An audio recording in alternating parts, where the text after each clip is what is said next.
কোনো বিপদে পড়লে, যে কোনো সমস্যা হোক, যদি আপনার মনে হয় যে দেয়ালে পিঠ ঠেকে গেছে, কেউ কিছু করতে পারছে না আপনার জন্য, আপনি পরিপূর্ণ ইয়াকিনের সাথে, দৃঢ় বিশ্বাসের সাথে এই 4টা আমল নিয়মিত করবেন।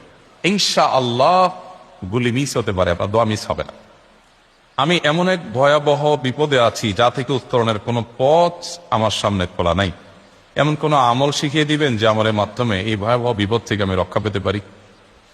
ভাইরা আমার, এই ধরনের প্রশ্ন আমাদের কাছে অহরহ আসে যে এমন বিপদে আছেন যে বিপদ থেকে আসলে রক্ষা পাওয়ার জন্য আপাত দৃষ্টিতে কোনো পথ উনি দু চোখে দেখতে পাচ্ছেন না, এক কথা দেয়ালে পিঠ ঠেকে গেছে। তো এইরকম পরিস্থিতিতেই একজন ইমানদার আল্লাহ রাব্বুল আলামিনের কাছে তার এই সমস্যাকে তুলে ধরবার জন্য কয়েকটা আমল আমরা বলতে পারি, যে আমলগুলোর মাধ্যমে আল্লাহ তাআলা ওই অসম্ভবকে তার জন্য সম্ভব করবেন ইনশাআল্লাহ। এবং এই আমলগুলো চর্চা আমার জীবনে আমি করে দেখেছি, এগুলোর প্রয়োগ করে দেখেছি, আমলগুলো করে দেখেছি। আলহামদুলিল্লাহ, যেখানে মনে হয়েছে এই সমস্যা বাহ্যিকভাবে সমাধান যোগ্যই না, আল্লাহ তাআলা সেখানটাকে অলৌকিকভাবে সমাধান করেছেন। আমার জীবনে বহুবার আমি দেখেছি। এরকম 4টা আমল আছে যেগুলো আমরা কোনো বিপদে পড়লে, নারী হোক, পুরুষ হোক, পারিবারিক হোক, আর্থিক হোক, বা নিরাপত্তা সংশ্লিষ্ট হোক, যে কোনো সমস্যা হোক, যদি আপনার মনে হয় যে দেয়ালে পিঠ ঠেকে গেছে, কেউ কিছু করতে পারছে না আপনার জন্য, আপনি পরিপূর্ণ ইয়াকিনের সাথে, দৃঢ় বিশ্বাসের সাথে এই 4টা আমল নিয়মিত করবেন। এবং আমি বহু মানুষকে পার্সোনালি এটার পরামর্শ দিয়েছি, ওনারা আমল করেছেন, আমল করে উপকৃত হয়েছেন। এরকম বহু মানুষ আছেন, বৃদ্ধ মানুষ, বাবা ক্যান্সারে আক্রান্ত হয়েছেন অনেক দেরিতে, আল্লাহ তাআলা অলৌকিকভাবে সাহায্য করেছেন। হ্যাঁ, কখনো যদি আল্লাহ তাআলা এই আমলগুলো করার পরও আমার বিপদ দূর না করেন, তাহলে হয় আমার আমলের মধ্যে কোনো ত্রুটি ছিল, অথবা আমার এই বিপদ দূর না হওয়ার মধ্যে আমার জন্য কোনো কল্যাণ নিহিত ছিল। আল্লাহ তাআলা আমার দোয়া কবুল করে যে উপকার হতো তার চেয়ে বেটার কিছু হয়তো আমাকে দিবেন, এই ইয়াকিন একজন ইমানদারের থাকবে। সেই 4টা আমলের 1 নম্বর হলো ইস্তিগফারের আমল। ইস্তিগফার, আপনি ফেসে গেছেন কোনো জায়গা, কোনো উপায় পাচ্ছেন না, আপনি ইস্তিগফার করতে থাকেন। আস্তাগফিরুল্লাহ ওয়া আতুবু ইলাইহি, আস্তাগফিরুল্লাহ ওয়া আতুবু ইলাইহি, আস্তাগফিরুল্লাহ ওয়া আতুবু ইলাইহি, আস্তাগফিরুল্লাহ, আস্তাগফিরুল্লাহ, আস্তাগফিরুল্লাহ আল্লাযী লা ইলাহা ইল্লা হুয়াল হাইয়ুল কাইয়্যুম ওয়া আতুবু ইলাইহি ওয়া লা হাওলা ওয়া লা কুওয়াতা ইল্লা বিল্লাহ। اللهم أنت ربي لا إله إلا أنت خلقتني وأنا عبدك وأنا على عهدك ووعدك ما استطعت أعوذ بك من شر ما صنعت أبوء لك بنعمتك علي وأبوء لك بذنبي فاغفر لي فإنه لا يغفر الذنوب إلا أنت সাইয়্যিদুল ইস্তিগফার। এভাবে যে কোনো ইস্তিগফার পড়তে থাকেন, আপনি বেশি বেশি করে আল্লাহর কাছে ইস্তিগফার, ক্ষমা প্রার্থনা করতে থাকেন, খুব বেশি, আপনার 2 ঠোঁটে অনবরত আপনি চাইতে থাকেন আল্লাহর কাছে ক্ষমা। এই ইস্তিগফার সম্পর্কে নবী করিম সাল্লাল্লাহু আলাইহি ওয়াসাল্লাম বলেছেন, মান লাজিমাল ইস্তিগফার, যে ব্যক্তি ইস্তিগফারকে আঁকড়ে ধরবে, আঁকড়ে ধরা মানে কি, এটা ছাড়বে না, সে করতেই থাকবে অনবরত। টয়লেটে যাওয়ার সময়টা, ঘুমের সময়টা, খাওয়ার সময়টা বাদে, অবসর নামাজের সময়টা বাদে সারাক্ষণ সে ইস্তিগফার করবে। এরকম যদি কেউ করে, আল্লাহ রাব্বুল আলামিন জাআলাল্লাহু লাহু মিন কুল্লি হাম্মিন ফারাজা ওয়া মিন কুল্লি দীকিন মাখরাজা, সকল পেরেশানি থেকে, সকল টেনশন থেকে বের হওয়ার পথ আল্লাহ তাআলা অলৌকিকভাবে তার জন্য আবিষ্কার করে দিবেন।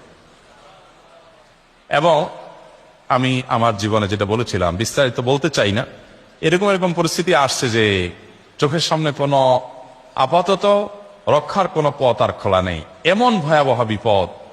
ইস্তিগফার করতে করতে এমন ভাবে আল্লাহ তাআলা সাহায্য করেছেন যে এটা কল্পনা করলেও মনে হয় যে স্বপ্নের মতো। কিভাবে এখন এই লোক এই জায়গায় আসলো আমার সাহায্যের জন্য, এই লোক তো এটা এই জায়গায় আসার কথা না, ঠিক উনি এসে হাজির হয়ে গেলেন এবং উপকারটা, আমার সমাধানটা হয়ে গেল সমস্যা।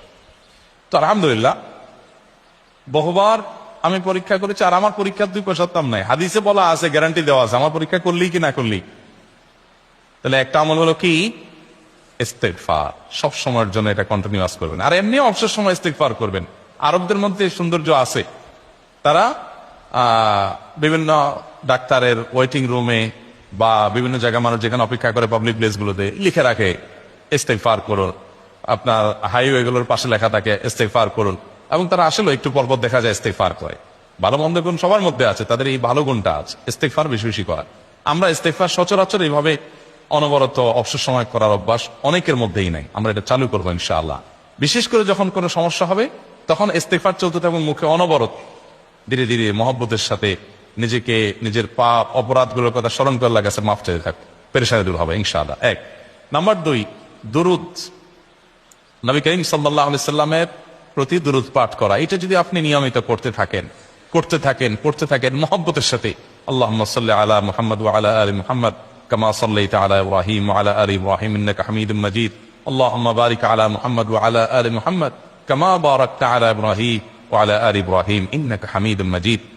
আপনি একবার ছোট দুরূদ যদি পড়েন সাল্লাল্লাহু আলাইহি ওয়াসাল্লাম, আল্লাহুম্মা সাল্লি আলা মুহাম্মদ ওয়া আলা আলি মুহাম্মদ, শুধু এইটুকু পড়েন। জাযাল্লাহু আন্না মুহাম্মাদাম মা হুয়া আহলু, শুধু এইটুকু করেন।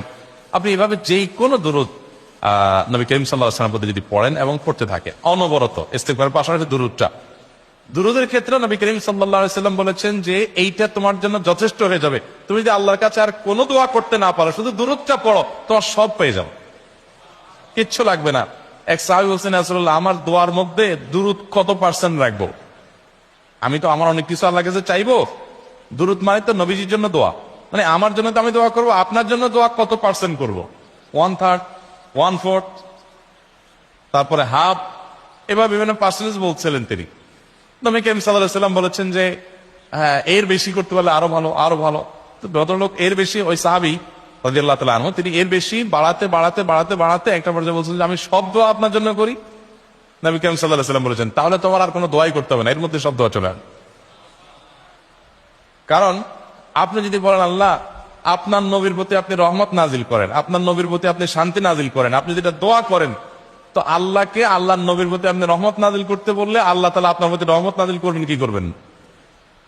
আপনি কাউকে খুশি করতে চান, কার কাছ থেকে কিছু আদায় করতে চান, তার ছেলেটারে যদি হাদিয়া তোহফা দেন, আদর যত্ন করেন, তো বাই ডিফল্ট অটোমেটিকলি ওই লোকের সিম্পেথি আপনার দিকে আসবে কি আসবেন? চোখ বন্ধ করে আসবে। তো আল্লাহর নবীর জন্য যখন আপনি দোয়া করবেন, তখন আল্লাহ তাআলা আপনার মধ্যে রহমত নাজিল করবেন, এটা নবী সাল্লাল্লাহু আলাইহি ওয়াসাল্লামের ওয়াদা। যে কোনো পেরেশানি, তিনি আরো বলেছেন যদি কেউ দুরূদের আমল করে নিয়মিত, আল্লাহ রাব্বুল আলামিন তার সকল পেরেশানির জন্য যথেষ্ট করে দিবেন, এই আমলটাকে সবগুলো দূর করার জন্য যথেষ্ট হয়ে যাবে।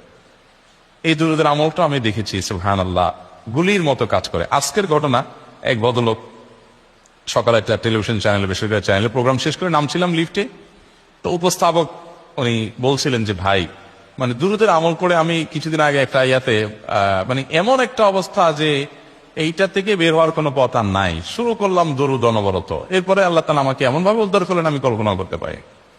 আলহামদুলিল্লাহ, এই আমলগুলো করে অনেক ভাইরা আমাকে অভিজ্ঞতা জানাইছে যে আলহামদুলিল্লাহ তাদের অভিজ্ঞতা হলো শিক্ষা। ওই যে বললাম, কখনো যদি আল্লাহ তাআলা আপনার দোয়া কবুল না করেন, তাহলে হয় আমার ত্রুটি আছে, আর না হলে আমার জন্য আল্লাহ তাআলা এর চেয়ে বেটার কিছু রেখেছেন, আমি সেই ইয়াকিন রাখবো ইনশাআল্লাহ। আর এই দোয়াতে সমাধান হবেই হবে, সে বিশ্বাস থাকতে হবে। নবী করিম সাল্লাল্লাহু আলাইহি ওয়াসাল্লাম বলেছেন, হাদিসে কুদসিতে আল্লাহ বলেছেন, আনা ইনদা যান্নি আবদি বি, বান্দা আমার প্রতি যেমন ধারণা করে আমি তেমন আচরণ করি। এখন আপনি যদি চিন্তা করেন, করে দেখি হয় কিনা, দেখি ট্রাই করি, তাহলে ওই আল্লাহ তাআলা বলবেন ঠিক আছে দেখতে থাক। আপনি যদি ইয়াকিন করেন যে না, নবী করিম সাল্লাল্লাহু আলাইহি ওয়াসাল্লাম যে বলেছেন অতএব সেটা হবেই, আর আল্লাহ রাব্বুল আলামিনের কাছে আমি ওইভাবেই চাবো যে আল্লাহ দিবেনই, আমি নিয়েই ছাড়বো, ইনশাআল্লাহ গুলি মিস হতে পারে, আপনার দোয়া মিস হবে না। ওই ইয়াকিন, ওই ঈমান আমার মধ্যে আনতে হবে, চেষ্টা করবো তো ইনশাআল্লাহ। তাহলে দুইটা আমল হলো, ইস্তিগফার আর দুরূদ। 3 নম্বর আরেকটা আমল হলো দোয়া ইউনুস। দোয়া ইউনুস, লা ইলাহা ইল্লা আন্ত সুবহানাক ইন্নী কুনতু মিনাজ জালিমিন। বেশি বেশি পড়তে থাকবেন, যখন বিপদে পড়বেন ইস্তিগফার আর দুরূদ পড়বেন সবচেয়ে বেশি, আর মাঝে মধ্যে দোয়া ইউনুস, লা ইলাহা ইল্লা আন্ত সুবহানাকা ইন্নী কুনতু মিনাজ জালিমিন। আল্লাহ সুবহানাহু ওয়া তাআলা কোরআনে কারীমে এই দোয়ার পরে বলেছেন, ওয়া কাযালিকা নুনজিল মুমিনিন। এই দোয়া পাঠ করার মাধ্যমে ইউনুস আলাইহিস সালামকে পৃথিবীর ইতিহাসের সবচেয়ে অলৌকিক ঘটনা, সকল সায়েন্স, সকল আপনার বিজ্ঞানের তত্ত্ব, সবগুলোকে আপনার সবগুলোর বিপরীতে বা সবগুলোকে আপনার ভুল প্রমাণ করে দিয়ে ওই জায়গাটার জন্য আল্লাহ তাআলা ইউনুসকে মাছের পেটে ঢোকার পর সেখান থেকে আবার জীবিত রেখে বের করেছে। অক্সিজেন অভাবে সেখানে এমনি মারা যাওয়ার কথা, আরো নানা কারণে মারা যাওয়ার কথা, তাই না? কিন্তু আল্লাহ তাআলা তাকে রক্ষা করেছেন, কারণ এই বিপদে পড়ার পর থেকে এটা পড়তেছিলেন, লা ইলাহা ইল্লা আনতা সুবহানাকা ইন্নী কুনতু মিনাজ জালিমিন।